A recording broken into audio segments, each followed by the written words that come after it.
Oke guys, assalamualaikum warahmatullahi wabarakatuh. Kembali lagi bersama Blacker Reaction. Kali ini kita akan melihat saksi 03 yang di satu sisi itu apa sih? Menguntungkan dari kubu Prabowo. Terus satu sisi lain itu suka bingung ya guys, karena apa? Prabowo berubah menjadi baik kok malah dipermasalahkan. Kan aneh ya guys. Oke, kita simak videonya bosku.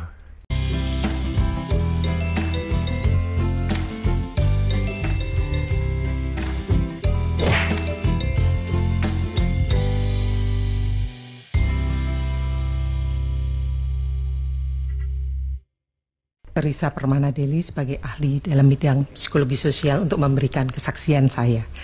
Kesaksian saya ini saya susun berdasarkan pertanyaan yang diberikan oleh tim kuasa hukum dari pemohon. Oke. Berikut adalah pendapat ahli saya. Dalam proses berpikir itu enggak semata-mata sebab akibat, tetapi juga dia dibentuk oleh kebiasaan. Dan warga Indonesia kita tahu semua, Pak Prabowo juga tidak hadir begitu saja. Dia punya sejarah 2 kali menjadi kandidat presiden, sekali menjadi kandidat wakil presiden, kemudian sekarang menjadi pemenang.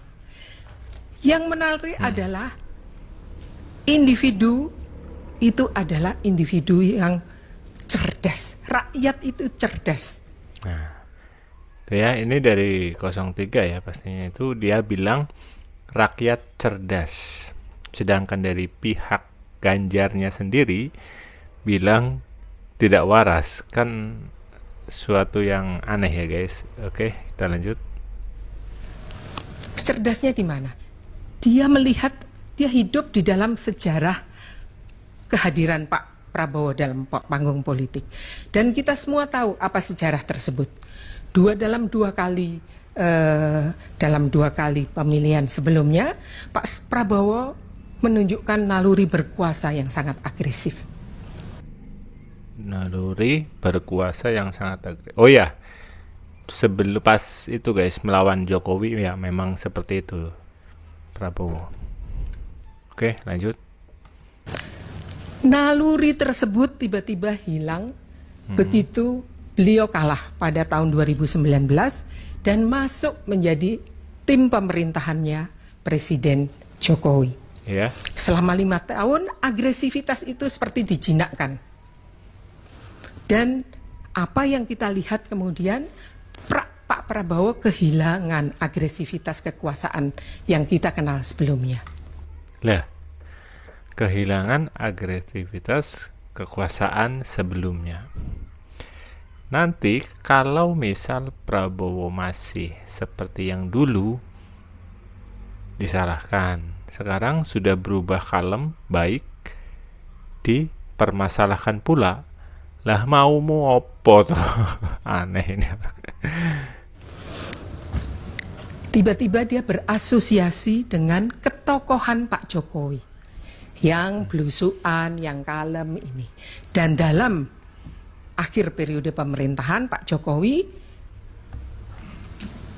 beliau menyatakan akan meneruskan seluruh politik yang pernah dijalankan Pak Jokowi. Satu.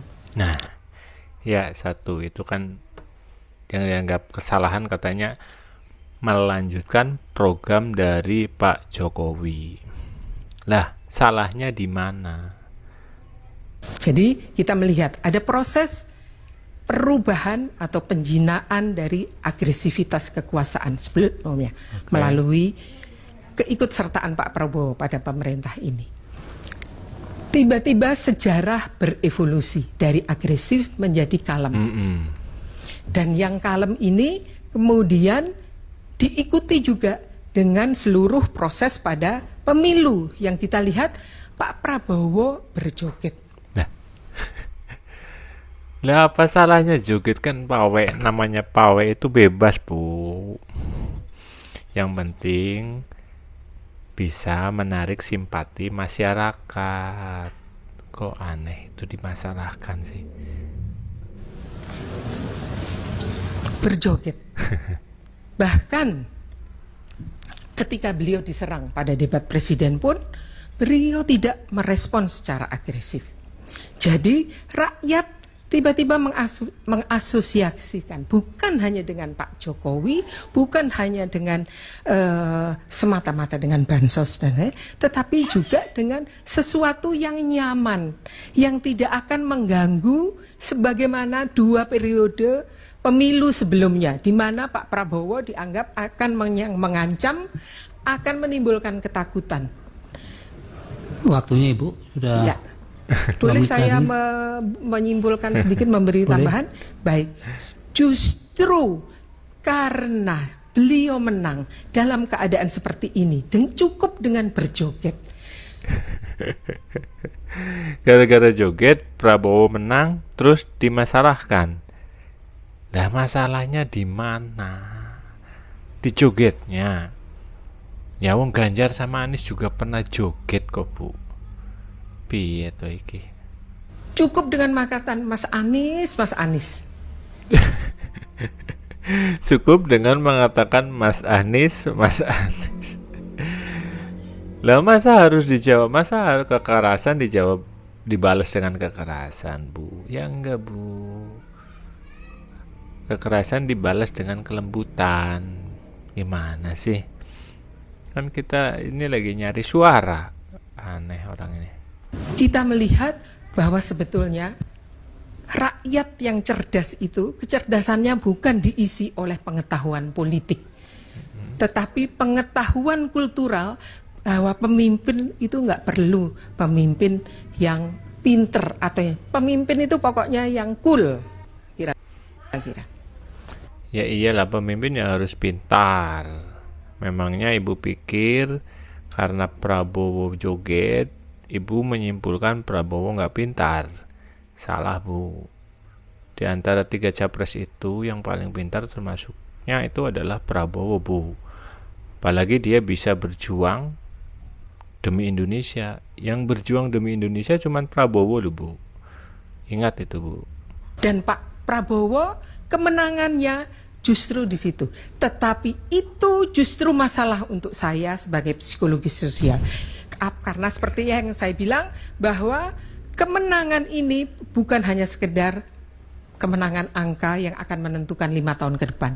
Dia juga bersambung dengan sejarah politik sebelumnya, sekaligus akan menentukan sejarah masa depan politik Indonesia. Karena kita tiba-tiba menerima kemenangan yang diperoleh bukan dari pengetahuan politik, bukan dari kebutuhan untuk meletakkan kedaulatan rakyat, sebagai sebuah rumus kemenangan yang nantinya akan dipraktekkan oleh kandidat-kandidat berikutnya. Baik, waktunya sudah habis, Ibu. Terima kasih. Enggak kayak gitu lah, Bu. Emangnya Ibu pikir Prabowo bodoh ya, Bu? Kalau bodoh nggak mungkin jadi jenderal, Bu lah. Aduh. Sok ada aneh-aneh aja ini ya. Pendukung dari 03. Pantesan Hotman Paris ketawa-ketawa dan ketawa. Oke. Sekian, semoga video ini bermanfaat. Wassalamualaikum warahmatullahi wabarakatuh.